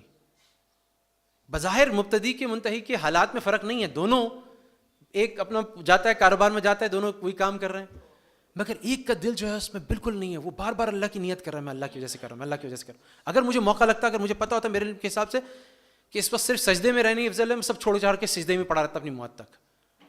لیکن یہ میرے لیے ایسا ہی ہے جیسے میں سجدے میں پڑا ہوں. جیسے وہ نہیں صاحب نے سوال کیا, اپنی ریسرچ کوشچن تھا, ایک صاحب نے کہا کہ میں اپنی باقی زندگی جو ہے نا آپٹیمائز کرنا چاہتا ہوں اللہ کے لیے, تاکہ میں بالکل اعلیٰ درجہ جنت کا پا جاؤں. تو انہوں نے بڑے بڑے اولیاء سے سوال کرنا شروع کیا, اگر آپ کو پتہ 24 گھنٹے رہ گئے زندگی میں تو آپ کیا عمل کریں گے؟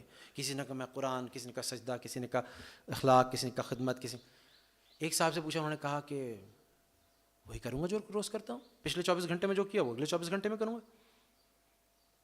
یعنی کہ ان کو استحضار ہے, ان کی تیاری بھی ویسے ہے کہ میں تو کیا مطلب, مسلمان تو ایسے ہی اس کو تیاری کرنی. تو میری آپ کی بھی اس میں دیکھیں, اس میں تو ہم کمپرومائز کر ہی نہیں سکتے بینگ مسلمس, ہم اس میں ذرا بھی اس میں پیچھے نہیں ہٹ سکتے. ہمارے لیے تو اس دنیا کا کوئی حیثیت, کوئی مفہوم ہے ہی نہیں. ہم تو بنے آخرت کے لیے ہیں, اور ہماری زندگی ہے ہی نہیں سوائے ہر جمعے خطبے میں سنتے ہیں, کوئی ہے نہیں. عشق کہتے ہیں زندگی ہے ہی نہیں سوائے آخرت کی زندگی کے. یہ تو ایک سفر ہے. تو ہمارا دل دنیا میں کیسے لگ سکتا ہے؟ غالباً جلال الدین رومی رحمہ اللہ نے فرمایا نا, وہ مثال دی کہ مومن کی دل اور دنیا کی حیثیت ایک کشتی اور پانی کی سی ہے. آپ نے سنا کہ کشتی جو ہے وہ پانی کے بغیر خشکی پہ چل رہی ہو؟ خشکی پہ تو نہیں چلتی کشتی, کشتی تو پانی میں ہی ہوگی نا. تو رومی رحمہ اللہ جیسا آدمی جو اتنی فہم رکھتا ہے, وہ یہ کہہ رہا ہے کہ مومن کا دل جو ہے نا چاروں طرف سے, مومن کہاں ہوگا؟ چاروں طرف سے دنیا سے سراؤنڈیڈ ہوگا. مگر پھر اگلی بات کرتے ہیں, یہ بتاؤ کہ اگر وہ پانی اس کشتی کے اندر داخل ہو جائے پھر اس کشتی کا کیا ہوگا؟ تو فرق صرف یہ ہے کہ کافر بھی دنیا سے گھرا ہوا ہے, مومن بھی دنیا سے گھرا ہوا ہے, لیکن کافر کے فاسق کے دل کے اندر دنیا بسی ہوئی ہے, مومن کے دل میں اللہ بسا ہوا ہے, مومن کے دل میں دنیا نہیں. تو حضرت ابو بکر کیا کہہ رہے ہیں؟ حضرت ابو بکر کہہ رہے ہیں کہ یہ سارا مال ہاتھ پہ ہو اور سخاوت کی ان کی تعریف ہے. یہ جو بہنی نبی کریم صلی اللہ علیہ وسلم کے بارے میں حضرت خدیجہ نے 4 چیزیں گنائی. جب حضرت ابو بکر کو کفار نے تنگ کر دیا اور ان کو چھوڑ کے جانا پڑا, ان کی قتل کی دھمکی دے دی, تو ابن دغنہ ایک کافر تھے اس وقت, اور انہوں نے کہا کہ میں تمہیں پناہ دوں گا, تمہارے جیسا آدمی اس جگہ سے چلا جائے یہ تو ہمارے لیے تف ہے, ہمارے لیے بربادی ہے. یعنی کافر ہو کے کہہ رہا ہے کہ تمہارے جیسا شخص, اور اس میں جو 4 چیزیں گنا رہا ہے وہی 4 چیزیں گنا رہا ہے جو حضرت خدیجہ نے نبی کریم صلی اللہ علیہ وسلم کے پاس وہی کی تسلی میں گنائی تھی. اور اس میں دوبارہ یہ بات آتی ہے, کیا تم لوگوں سے کما کے غریبوں کو دیتے ہو؟ تو ایک وہ دنیا داری کا درجہ ہے, وہ دنیا کے ساتھ رہ رہا ہے. ساتھ اس کے ارد گرد دنیا ہے، مگر اس کے باوجود وہ صدیق بن گیا. کیسے بن گیا؟ کیونکہ ان کو صحیح پتہ ہے، صحیح مفہوم پتہ ہے. اور اس کی جو ہے نا کہ دنیا میں گھرا ہوا ہے لیکن دل اللہ کے ساتھ ہے. دکاندار ہے، ایک کعبے کے گرد طواف کر رہا ہے ایک شخص، اور اس کا دل جو ہے اس کے پیچھے دکان میں ہے. علماء نے فرمایا، لکھا ہے کہ وہ شخص جو دکان پہ بیٹھا ہوا ہے اس کا دل کعبے میں ہے، وہ اس سے افضل ہے. کیونکہ معاملہ سارا دل کا ہے، جسم کا تو ہے ہی نہیں. آپ کی پریزنس جو ہے آپ کے دل کے ساتھ ہے. تو اس میں یہ بات سمجھنے کی ہے. اور اس میں دیکھیں اگر یہ ہم سمجھ لیں اس وقت کہ وہ جو میں نے طالب علم کی مثال دی، میں تقریباً کوئی 16 17 18 سال کا تھا اور میں تبلیغ میں لگا. میں خاصی گشتیں تھے، تو ہمارے ایک بزرگ تبلیغ میں تھے، سمجھدار، بہت سمجھدار آدمی تھے، میرے مینٹور. تو وہ پھر گاڑی مجھے والدہ نے دی ہوئی تھی، میں گاڑی لے کے گشتوں پہ نکل کے سب کچھ کیا. میرے مینٹور نے کہا کہ حالانکہ وہ تبلیغ میں سب کچھ سمجھتے تھے، تو وہ کہتے تھے Zeeshan don't let your grades go down, اپنے گریڈس کو نیچے جانے نہیں دینا. اور پھر مجھے کہا انہوں نے کہ تمہاری بہترین دعوت اچھے گریڈس ہیں، طالب علم کے لیے بہترین دعوت اچھے گریڈس ہیں. ہمارے میں 13D1 گلشن اقبال میں رہتا تھا، تو ہمارے امام مسجد مدینہ مسجد کے، آپ یہ جو طوبہ مسجد نہیں جو بڑا گنبد ڈیفینس والی، وہاں پہ امام ہیں، بڑے عالم ہیں، دارالعلوم دیوبند کے فارغ ہیں، ماسٹرز انہوں نے عربک میں سعودیہ سے کیا، وہاں گولڈ میڈل لیا. تو بڑا انفلوئنس رہا ان کی. اس کا مولانا عبدالرؤف غزنوی کے نام سے، اور یہ ترمذی پڑھاتے ہیں وہاں پہ بنوری ٹاؤن میں. تو ان سے میں نے ایک دفعہ سوال کیا کہ حضرت میں بہت ساری محنت کرتا ہوں، اتنا میں نہیں پڑھ پاتا، جماعتوں کی پابندی ہو جاتی ہے اور کچھ قرآن کچھ، لیکن باقی میری محنت پڑھائی میں لگتی ہے. اور میری نیت یہ ہے کہ میں دوسرے دیکھ کے متاثر ہوتے ہیں، تو ایسا ہوگا انشاءاللہ جب میں اچھی کارکردگی دوں گا اور ساتھ ساتھ دیندار بھی ہوں تو وہ میرا عمل دیکھ کے دین کی طرف آئیں گے. تو انہوں نے بالکل کلیتاً تائید کی. انہوں نے کہا ہاں ذیشان میں بہت اچھا خیال ہے اس طرح جماعت میں سے. اور اگر فجر کی جماعت میں کسی دن ایبسنٹ ہوتا تھا تو وہ مجھ سے پوچھتے تھے کہ اچھا اس دن تم جماعت میں نظر نہیں آئے. لیکن جماعت کی پابندی اور بنیادی چیزیں، اور پھر مجھ سے کہا پڑے. اور میں نے یہ دیکھا، میری وہاں پہ کامرس کالج میں فرسٹ پوزیشن آئی. تو وہاں میٹروپول کی مسجد میں، وہ میٹروپول تھا، پی سی ہو گیا اس زمانے میٹروپول تھا، تو وہاں میں آ کے ظہر کی نماز کے لیے نکلتا تھا. اب میں نے دیکھا جب وہ ہائیسٹ مارکس آ گئے فرسٹ ایئر میں، تو بہت سارے لڑکے بغیر کچھ کہے میرے ساتھ ساتھ میرے پیچھے، بلکہ مجھ سے کچھ آگے، وہ نماز کے لیے جا رہے ہیں.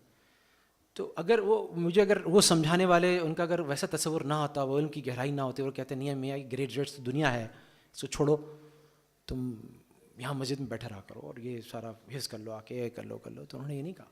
اور اس کے اثرات ہم نے دیکھے کہ کہاں تک گئے اور کتنا فائدہ ہوا مجھے بھی، اور میری فرسٹ پوزیشن بھی آئی ہے اس کی وجہ سے، ایک اثرات بھی پڑا، اور ہمیشہ اس چیز نے مجھے ہیلپ آؤٹ کیا. تو ایک یہ ہے، لیکن اس کے ساتھ شرط وہی ہے کہ میں کوئی غلط کام تو نہیں کر رہا ساتھ ساتھ. یعنی یہ نہیں ہو سکتا کہ میں دنیا میں وہ دیکھیں جائز کام ہی دنیا بن سکتی ہے، جائز کام ہی دین بن سکتا ہے، ناجائز کام تو کبھی دین نہیں بن سکتا.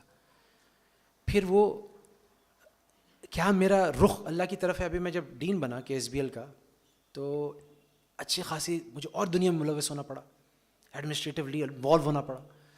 تو اس وقت میں یہ دارالعلوم میں پڑھ رہا تھا، دارالعلوم سے نکلا، دارالعلوم سے حضرت مفتی تقی اسماعیل سے مشورہ کیا.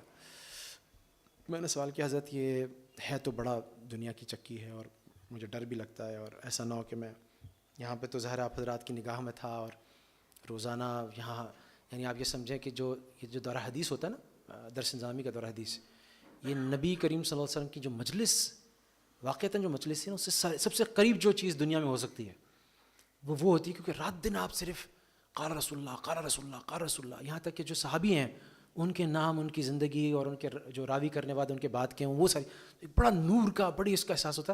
ایک آدھ دن میری چھٹی ہو جاتی تھی تو میری اہلیہ مجھ سے کہتی تھی کہ تم جب جا رہے ہوتے ہو وہاں پہ تو تم بڑا سکون ہوتا ہے، طمانینت ہوتی ہے تمہارے چہرے پہ، جیسے تم کوئی چھٹی کرتے ہو تم اسٹریس میں آتے ہو، تو تم اس کے ساتھ رابطہ رکھو، تم وہاں چھوڑا نہیں کرو کلاس. میری اہلیہ مجھ سے کہہ رہی، حالانکہ اس کو قربانی سے زیادہ دینی پڑتی ہے اس چیز کی. تو میں نے حضرت سے پوچھا کہ میں نے کہا یہ دنیا کی چکی ہے اور اس میں تو بڑا مطلب دنیا داری، CEOs وغیرہ ہیں، سب سے ملاقات ہے، پریزنٹیشنز ہیں، کہاں ہوٹلز میں جانا ہے، یہ سب کچھ. تو حضرت نے مجھے 2-3 چیزیں بتائیں، اور وہ بڑی کارآمد چیزیں ہیں. وہ دنیا کو کیسے ہم یہ انشور کریں کہ یہ جو دنیا میں ہم وقت گزاریں گے این دین کے لیے. انہوں نے کہا ایک تو صبح میں تم نیت کرو اور اللہ تعالیٰ سے کہو کہ اللہ میں یہ دن بھی آپ کا ہے، یہ جسم بھی آپ کا ہے، میں خود بھی آپ کا ہوں، تو میں جیسے جو گزاروں یہ دن آپ کی مرضیات کے مطابق گزاروں، کوئی آپ کا احکام نہ ٹوٹے، آپ کو راضی کرنے کے لیے گزارو. اور نیت بھی کرو کہ فلاح کے اور اس طرح کے سارے کام کرو گے. اور پھر صبح کی دعاؤں کا اہتمام کرو.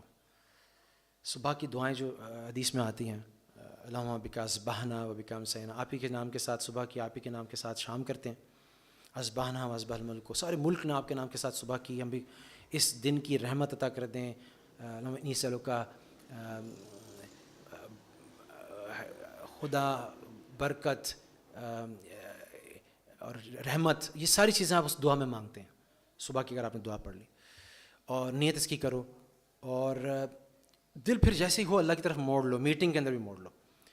تو اب بورڈ میٹنگ چل رہی ہے، اس کے اندر اب مجھے کوئی فیصلہ کرنا ہے، کوئی بات کر، اس وقت مجھے بات کرنی چاہیے نہیں کرنی چاہیے. سارے بڑے بیٹھے ہوئے ہیں بورڈ میٹنگ دنیاوی اعتبار سے. تو اب میرے زبان دل میں آ رہا ہے اللہ اخر لی واختر لی، کہ اللہ تعالیٰ مجھے سجھا دے کہ مجھے بات کرنی نہیں کرنی. تو اگر وہ ایاک نعبد و ایاک نستعین ہے نا، کیا مطلب کہ عبادت بھی، رخ بھی اللہ کی طرف ہے دل کا، اور مدد بھی اللہ سے مانگی جا رہی ہے مستقل. تو ایک تو وہ رجوع کی کیفیت ہے ہر چیز میں. تو اب کیسے ہو سکتا ہے کہ وہ بندہ جو ہے وہ غلط کام کرے؟ کیسے ہو سکتا ہے کہ وہ شخص جو ہے، جب تک اس پہ وہ کیفیت ہے، وہ کیفیت ختم ہوگی، غفلت طاری کرے گا، شیطان پہ غلط کام کروائے گا. پھر اس کے اندر مدد بھی مانگ رہا ہے. پھر اس سے کیا اثرات پڑ رہے ہیں کہ لوگ دیکھ رہے ہیں کہ یہ ایک وہ ہے، بزنس مین ہے، یا ایک پروفیشن میں ایک آدمی ہے، ایک ڈاکٹر ہے، اس کی بڑی ریپوٹیشن ہے لیاقت نیشنل میں یا آغا خان میں، اور وہ دینداری حلیے، اس کا حلیے سے دینداری یہاں ہے، ظاہر ہے. تو لوگ جو اسے علاج کرا رہے ہیں، جو ڈاکٹر کو اپنا محسن بناتے ہیں، استاد کو اپنا محسن بناتے ہیں، اب ان کے دل کا رخ اس کی طرف ہو رہا ہے. تو اس شخص کو اس دنیا داری کے اندر محنت کا، جو ہم ٹریڈیشنل قسم کی دنیا، اس محنت میں کمال پیدا کرنے پہ اس کو ثواب مل رہا ہے. وہ ایک جملہ صرف اس طرح سے کر کے کہہ دیتا ہے کہ یہ دوائی جو ہے نا آپ ظہر کے بعد لے لیجیے گا، یہ دوائی عشاء کے بعد لے لیجیے گا. اب اس کو آگے دعوت دینے کی ضرورت ہی نہیں ہے، اس کا حلیہ دعوت دے رہا ہے، اس کا حلیہ دعوت دے رہا ہے. تو وہ دنیا داری ساری دینداری میں کاؤنٹ ہو رہی ہے، اس کی وہ سارا ثواب کاؤنٹ ہو رہا ہے، کیونکہ اس نے ایک حکمت کے تحت، ایک سمجھی سوچی مصلحت کے تحت وہ کام کو اختیار کیا، اور اس کے اثرات اب لوگوں کو پہ پڑ رہے ہیں. وہ ایک ہدایت کا سرچشمہ بن رہا ہے. مگر یہ ساری باتیں کہنے کے بعد ایک آخر میں بات میں ضرور کہوں گا کہ اس میں ایک اور افراط و تفریط کا شکار ہو جاتے ہیں کچھ لوگ، اور ایکسٹریم پہ چلے جاتے ہیں. وہ یہ نہیں دیکھتے کہ اللہ اور اللہ کے رسول کے احکام کیا ہیں. وہ کچھ چیزوں کو پک کرتے ہیں، وہ اپنے کاروبار میں جتے ہوئے ہیں، وہاں کی حدود کا خیال بھی نہیں رکھ رہے، اپنی عبادات کی ذمہ داریوں کا خیال بھی نہیں رکھ رہے، اور وہ کہتے ہیں کہ یار یہی تو عبادت ہے، یہی تو ہمارے لیے عبادت ہے، یہی تو دینداری ہے کہ ہم اپنے بزنس میں جتے رہیں، اور دیکھو ہم نے اتنے لوگوں کو امپلائمنٹ دی ہوئی ہے، اور یہ ہم خیر کے کام کر رہے ہیں. زکوٰۃ بھی جب دیتے ہیں تو زکوٰۃ کی جو احکامات ہیں کہ وہ 8 لوگ مصارف زکوٰۃ کون ہیں، اور زکوٰۃ کہاں صحیح ادا ہوتی ہے، اور کس مال سے صحیح ادا ہوتی ہے، اسے خیال میں نہیں. دیکھو ہم چیریٹی کر رہے ہیں، یہ تو زکوٰۃ ہے. اللہ کا مقصود یہ تھوڑی کہ حالانکہ دین جو ہے وہ نام ہی اطیع اللہ اطیع الرسول کا ہے. اللہ کے احکامات کو ماننا، اللہ کے رسول کے احکامات کو ماننا، یہ دین کی بنیاد اور جڑ اور اصل ہے. تو اللہ تعالیٰ یہ بھی دیکھ رہے ہیں، اللہ تعالیٰ صرف یہ نہیں دیکھ رہے ہیں کہ آپ کتنے سخی ہیں، اللہ تعالیٰ یہ بھی دیکھ رہے ہیں کہ کیا آپ میرے احکامات اور میرے رسول کے احکامات کے پابند ہیں کہ نہیں ہیں. تو یہ بھی ایک ایکسٹریم ہے کہ وہ اس حد تک لے گئے اس بات کو کہ جی یہ تو صرف مولویوں کی باتیں، حالانکہ مولویوں کی باتیں نہیں، وہ تو قرآن حدیث سے بتا رہے ہیں. یہ جو پابندی لگا رہے ہیں زکوٰۃ اس طرح سے ادا ہوگی، اس طرح سے ادا نہیں ہوگی، وہ اپنی طرف سے نہیں گھڑ رہے، وہ آگے بتا رہے ہیں، تحقیق کر کے بتا رہے ہیں کہ اتنی گنجائش ہے، اس کے بعد گنجائش بھی نہیں ہے. تو تسلیم و رضا کا اور اطاعت کا نام دین ہے. تو اس میں اس حد تک بھی نہ ہو جائے کہ جی ہم جو کام کریں گے فلاحی، بس جیسے بھی کریں گے، جو بھی طریقہ ہوگا، جو بھی کام ہوگا، اور اس میں انسانیت کی خدمت ہو رہی ہے، بس وہ دین ہے. ایسا نہیں، بلکہ اس میں ہمیں اللہ کو اگر راضی کرنا ہے اور مقصود اللہ ہے تو اللہ سے پوچھ کے کرنا پڑے گا، اللہ کے رسول کی باتوں کے پیرائے کے اندر اس کو معیار بنا کے کرنا پڑے گا.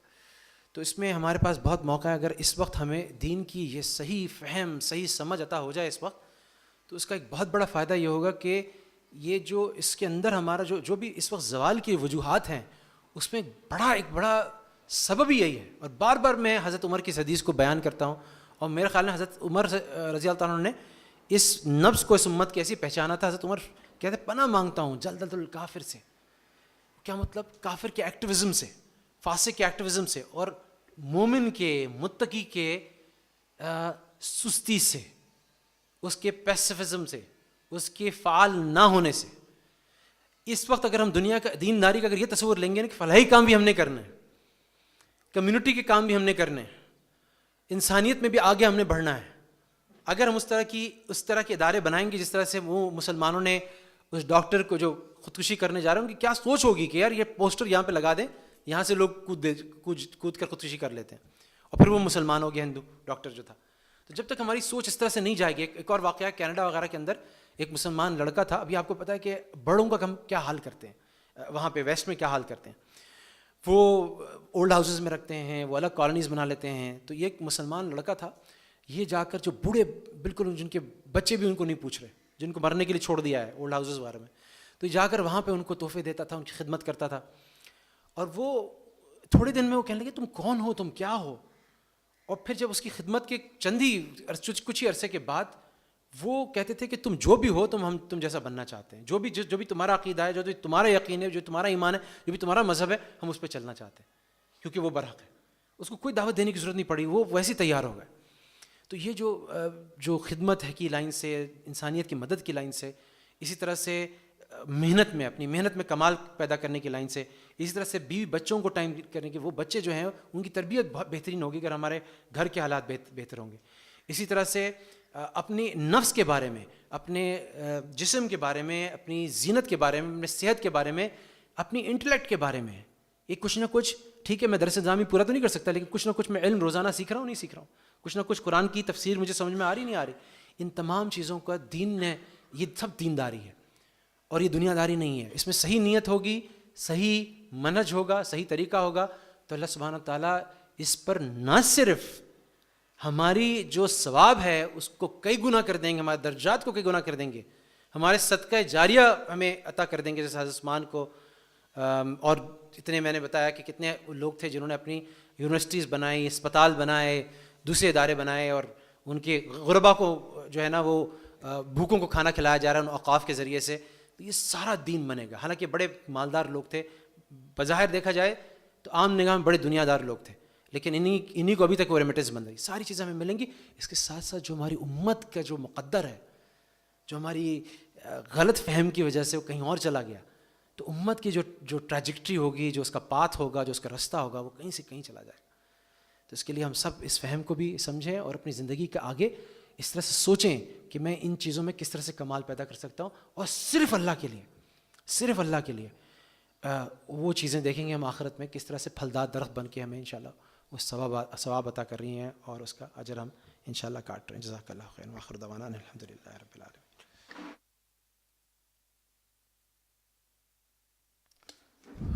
جزاکم اللہ. ڈاکٹر صاحب نے جو گفتگو کی ہے اس کا لباب یہ ہے کہ دین کو اور دنیا کو جس طریقے سے ہم نے بائیفرکیٹ کیا ہوا ہے وہ دراصل اسلامی تصور نہیں ہے. اسلامی تصور کو مزید وضاحت کے ساتھ ہم جتنے بھی مسلمان ہیں اس کو سمجھنے کی ضرورت ہے. یہ نشستیں جو ہوتی ہیں ہمارے یہاں, یہ اسی فکر کو اجاگر کرنے کے تحت جو ہے منعقد ہوتی ہیں.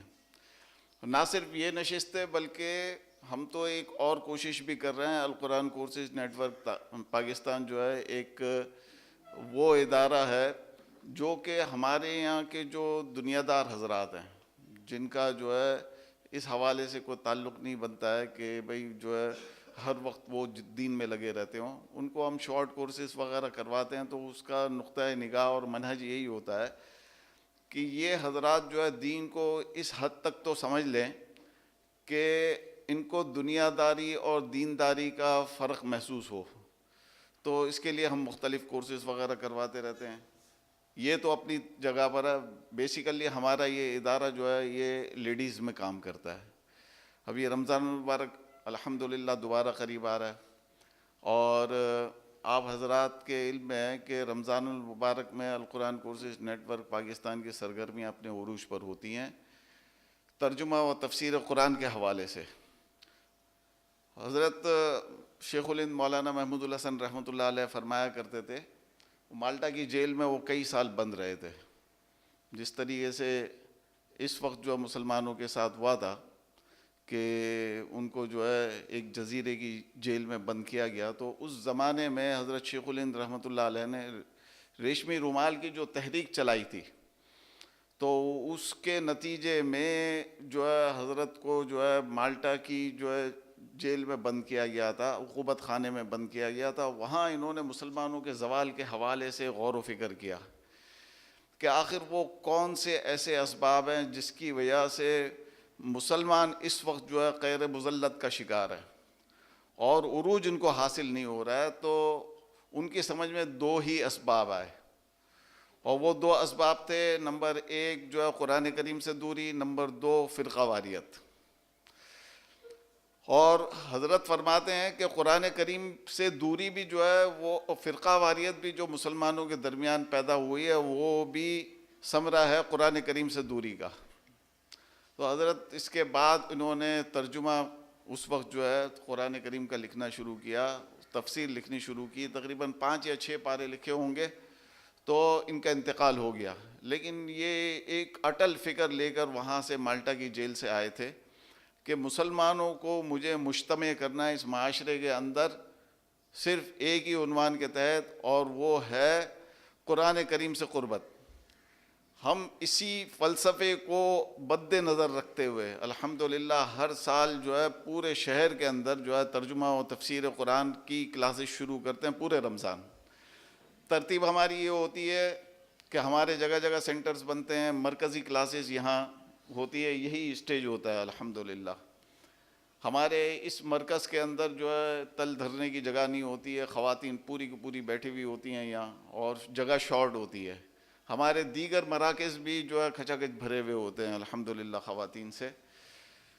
پچھلے سال ہم نے 10 مراکز کا اعلان کیا تھا، الحمدللہ 20 مراکز نے کام کیا. ایک زمانہ وہ بھی تھا کہ 40 تک مراکز ہمارے کام کرتے تھے، لیکن بہرحال جو ہے پھر اس کے بعد جو ہے ہمارے یہاں معلمات کی توجہ کم ہوئی.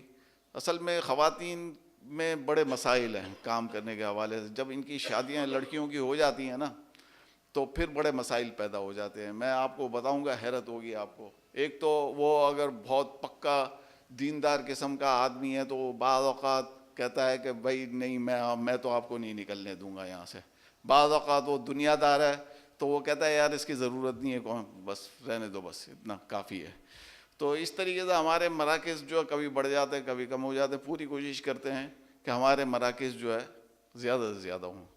تو اس بار بھی انشاءاللہ تعالی یہ سلسلہ رہے گا. 30 کے 30 دن، رمضان کے 29 اگر دن ہوتے ہیں تو ہم جو ہے 29 دنوں کے اندر پورا قرآن کریم ختم کرتے ہیں. اور روزانہ جو ہے ہر جگہ پر عموماً 10 سے 12 بجے تک کلاسز چلتی ہیں. پورے ایک پارے کا خلاصہ تفسیر بیان کیا جاتا ہے. یہاں ہر سال میں اس کا بڑا اہتمام کے ساتھ اعلان کرتا ہوں. ہماری کمپیننگ بھی ابھی شروع ہوگی تو پورے شہر میں نظر آئے گی. تو ترجمہ و تفسیر کے خلاصۃ التفسیر کے عنوان سے ہم یہ سلسلہ شروع کرتے ہیں. میری آپ حضرات اور خواتین سے ابھی سے گزارش ہے، 2 مہینے رہ گئے ہیں. دیکھیں جو سب سے بہترین جو ہے بات یہ ہوتی ہے کہ آدمی کا ہوم ورک اچھا ہو. اگر ہمارا ہوم ورک اچھا نہیں ہے، جس طریقے سے ہم اپنی دکانداری کے لیے ہوم ورک اچھا کرتے ہیں، جس طریقے سے ہم اپنی تجارت کے لیے ہوم ورک اچھا کرتے ہیں، پھر اس کے بعد ہم اس کے ثمرات بھی حاصل کر لیتے ہیں. دین کے معاملے میں ہماری اپروچ ایسی شارپ نہیں ہے. یہاں ہم جو ہے بس ایسا ویسا کر کے جو ہے نا ایک رسمی کارروائی پوری کرنے والا ہمارا ذہن ہوتا ہے. اور جب اللہ تعالیٰ اس قسم کی ہماری ایفرٹس دیکھتا ہے نا تو اللہ تعالیٰ کی مدد ہمارے ساتھ جو ہے شامل حال نہیں ہوتی ہے.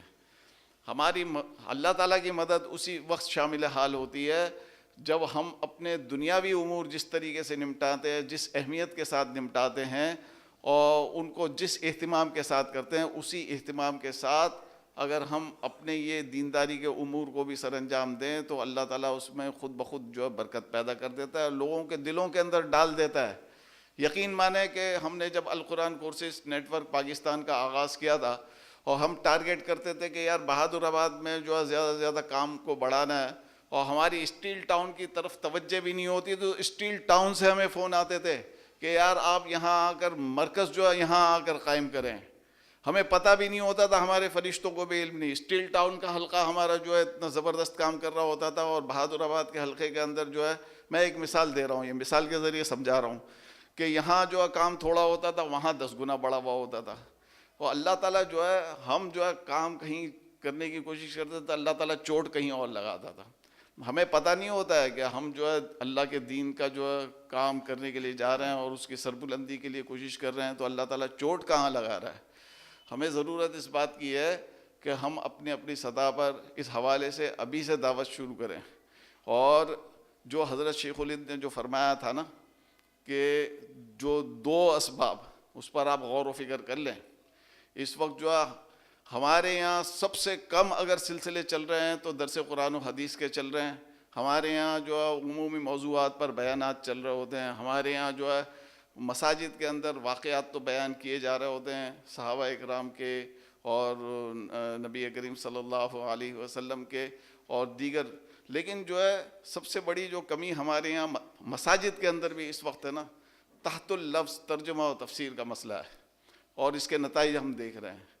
جب یہ والا سلسلہ نہیں ہے، فرقہ وارانہ تقریریں ہوتی ہیں مساجد کے اندر اور مسلمانوں کو اس کی وجہ سے تقسیم کیا جاتا ہے۔ ہم جو ہے قرآن کریم سے، حضرت شیخ الہند نے جو فرمایا نا کہ قرآن کریم سے دوری نتیجہ ہوگا، نتیجہ کیا نکلے گا؟ فرقہ واریت، اس کا ہم شکار ہیں۔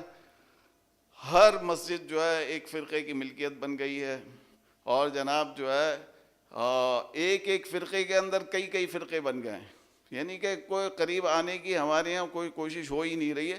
اور ایک اور چیز میں آپ کو بتا دوں، اس پر بھی آپ کبھی غور و خوض کیجئے گا کہ جن مساجد کے اندر قرآن کریم کے ترجمہ و تفسیر کے حلقے ہیں، وہاں کے لوگوں کا ذہن آپ پڑھ لیجئے گا، کہیں جا کر بڑا جوڑنے والا ذہن ہوگا، بڑا اتحاد اور اتفاق والا ذہن ہوگا، اور جناب جو ہے وہ آپ سے کوئی بھی قسم کی گفتگو کریں گے تو قرآن و حدیث کی دلیل کے ذریعے ہی بات کریں گے، بالکل الگ ذہن ہوتا ہے ان کا۔ تو میرے آپ حضرات اور خواتین سے گزارش تھی کہ اس حوالے سے انشاءاللہ تعالیٰ ابھی سے آپ حضرات اور خواتین بھی دعوت کا سلسلہ شروع کریں۔ یہ ہم سب کی ذمہ داری ہے، یہ چوائس کا ایشو نہیں ہے کہ ہم کریں گے تو ثواب، ہم نہیں کریں گے تو کچھ بھی نہیں۔ یہ ہماری ذمہ داری ہے، ہماری پوچھ ہو سکتی ہے قیامت کے دن، کہ قیامت کے دن ہم سے پوچھا جا سکتا ہے کہ بھئی قرآن کریم نازل کیا گیا تھا، آپ لوگوں نے اس کو کھول کر دیکھا نہیں دیکھا، اس کے مقاصد کا مطالعہ کیا نہیں کیا، لوگوں تک پہنچانے کے حوالے سے کیا کوششیں کی۔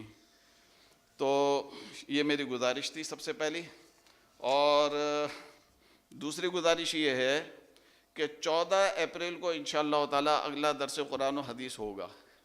اس کے حوالے سے بھی میں ایک بات عرض کروں کہ میں کوشش کر رہا ہوں کہ اگلے مہینے ہمارا ایک موضوع کافی عرصے سے ڈراپ چل رہا ہے، حیات مسیح، حضرت عیسیٰ علیہ السلام کے حیات کے حوالے سے۔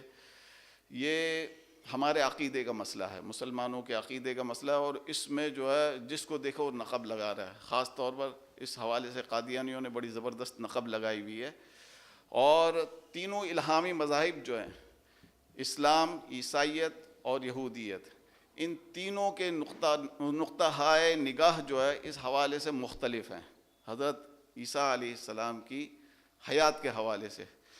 یہ ہر مسلمان کو سمجھنا انتہائی ضروری ہے۔ جب ہم لوگوں کو پتہ نہیں ہوتا، اور نیٹ پر جب قادیانی جو ہے گمراہ کرتے ہیں ہمارے نوجوانوں کو، تو وہ آ کر ہم جیسوں سے بھی آ کر سوال کرتے ہیں نا، تو ہمیں بھی صحیح طریقے سے جواب نہیں پتہ ہوتا۔ اگر یہ لیٹ سے نیکسٹ منتھ جو ہے یہ والا موضوع ہوتا ہے ہمارا، تو اس میں آپ حضرات اور خواتین کو زبردست طریقے سے محنت کرنی ہے۔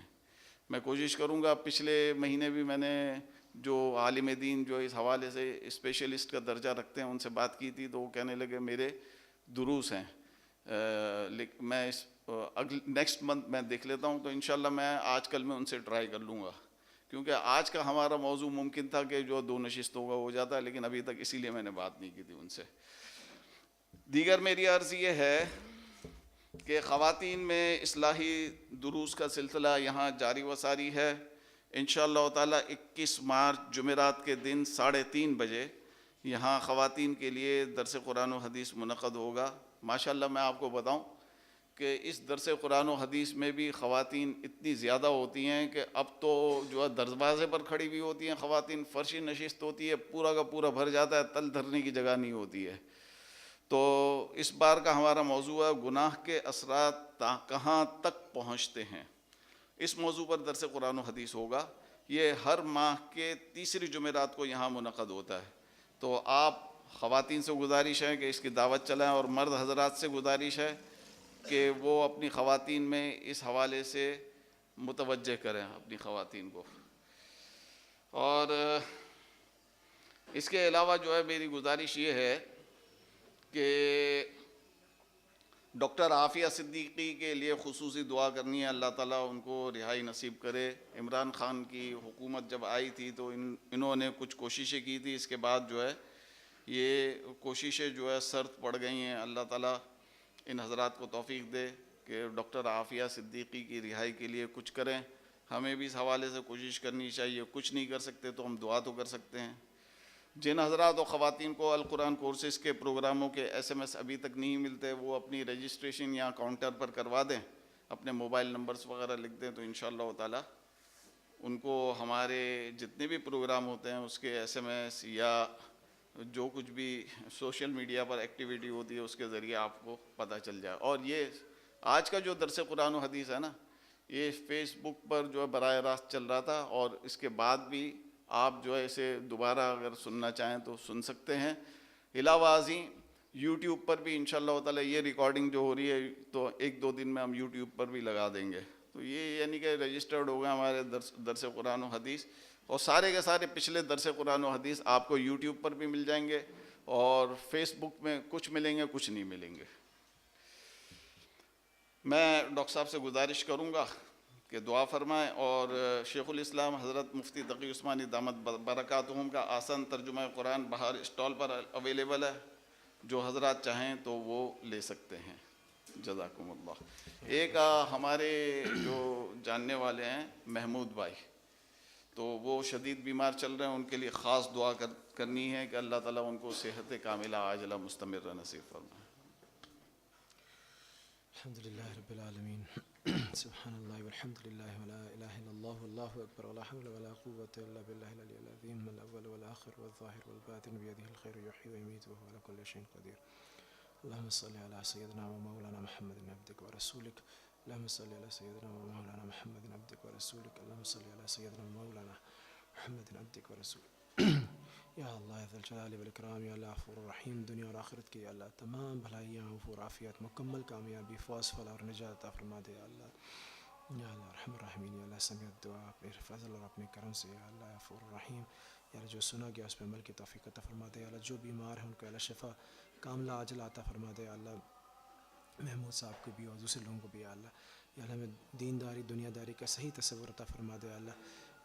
کوئی بھی لمحہ یا اللہ ہمارا اس معنی میں دنیا میں نہ گزرے جس معنی میں آپ نے دنیا کو بتایا یا اللہ، دینداری کے حساب سے گزرے یا اللہ، دین کے اندر گزرے یا اللہ۔ یا اللہ غفور الرحیم، ہمیں صحیح فہم عطا فرما دے، دین کی صحیح سمجھ عطا فرما دے۔ صلی اللہ تعالیٰ علی خیر خلق محمد و علی آلہ و صحبہ اجمعین برحمتک یا ارحم الراحمین۔